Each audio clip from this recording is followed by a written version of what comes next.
Hello there. It seems that the use of face masks has become the new topic of political confusion and misinformation. What's that?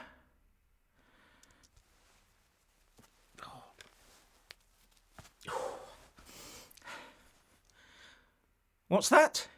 You can't understand me. Well, I can't understand what's happening with these.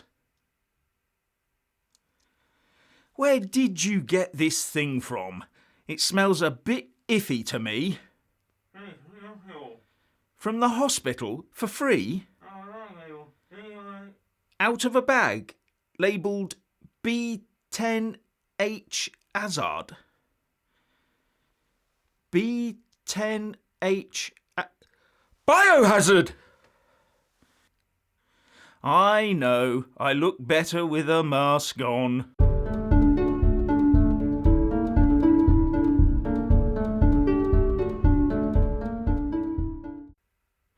Firstly, please subscribe and like this video to give my channel a boost. And I'm always uploading new content, so please do check back daily. Right through the worst of the pandemic, there was a raging argument about whether or not the population at large should be ordered to wear face masks whenever venturing further than 6 feet from their beds. Or is that 2 metres? And the answer from the government was always that this was being looked into and that the science was not settled on the subject.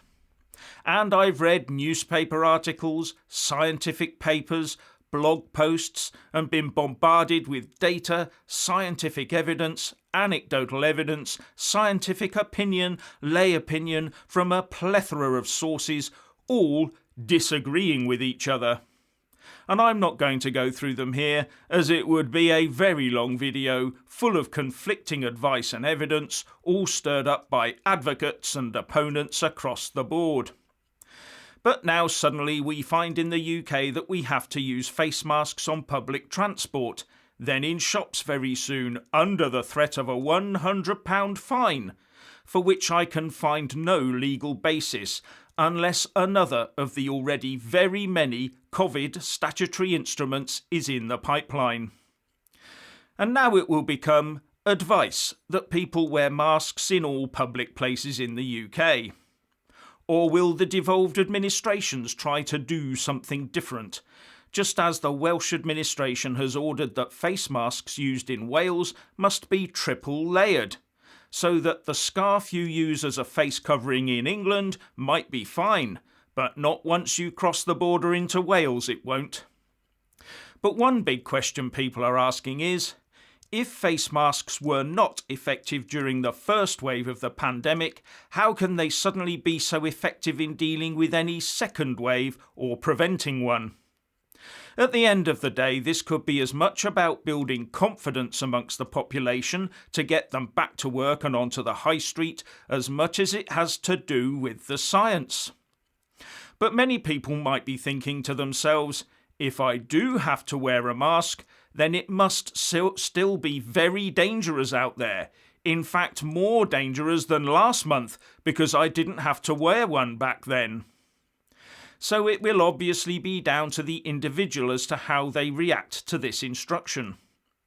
But the big thing to bear in mind is that if it is the law, then it is the law, as long as it can be enforced, of course.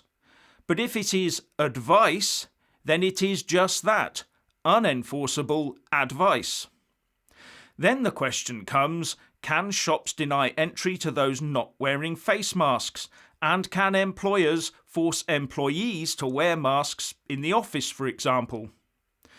I've got to say that I find face masks extremely uncomfortable, very cloying, and they restrict my breathing, which I personally find very troublesome. So unless ordered to by a legal authority, in the face of all this conflicting evidence, I would not choose to wear one. Now others may say that I should just stop being a baby and bear any discomfort for the greater good, and that's their opinion. And some liken it to wearing a seatbelt, a motorcycle helmet, or a building site safety clothing. I get that, But you don't have to wear a crash helmet all the time that you're out, do you? But for me, it comes down to the science versus the politics. If it is scientific and medical advice to wear a face mask in public, then produce the experts and the evidence and comprehensively disprove the naysayers, then make it the law. If this is just politics to try and rebuild confidence in a population that has been scared by the authorities to stay at home and quake with fear, or just avoid work on a government paycheck, then I would argue that it is wrong to infringe my rights in this way. And then there's the cost of these masks on hard-pressed families and pensioners to consider, especially the older pensioners who've just been stung for another £150 plus a year to keep well-heeled BBC presenters in clover. At the end of the day, with the direction this is going in, I see us moving forward into the autumn and winter with ever more demands being placed on us to wear face masks, to the point that outside your house you will have to wear one, full stop. And if you have an exemption from wearing one, you'd better get ready to buy a bell to ring as you trudge the streets to the shops crying out, "Unmasked! Unmasked!" Anyway, if you want to hear more from me, please don't forget to subscribe and also press that little bell, or you won't get any notifications. And if you want to see more of me, buy a mug with my mug on it. So what do you think about this thing with face masks? Please share and comment, and thank you for watching. Please do like and share this video, and also subscribe to my channel. And when subscribing, please do remember to press on the little bell next to the subscribe button. That way you'll get an alert every single time I put up a new video. And thank you very much for watching.